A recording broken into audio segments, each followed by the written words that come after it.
Hello mga kakaku, top 5 na naman tayo. May Kako TV na mga disposable. About naman to sa sweetness, hindi lang to basta patamisan, kundi kung paano nila na-control, kung paano nila to ginamit ng tama.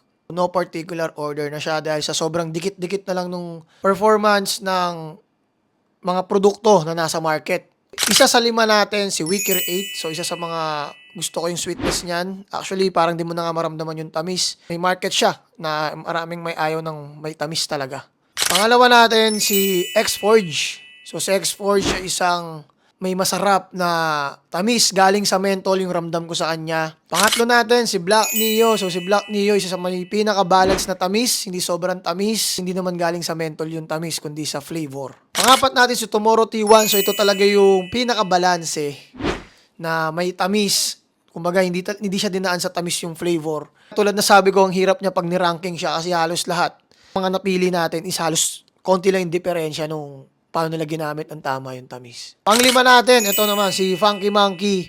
Kasi halos lahat ng flavor niya, iba-iba yung level ng tamis. So, sa 23 flavors niya, yun, ito yung pinaka-isa sa mga nagustuhan ko. Talagang nilaro nila yung bawat tamis sa bawat blend or bawat flavor na meron sila. Yan yung top 5 ni Kako TV pagdating sa sweetness. Ikaw, ano ba yung top 5 mo?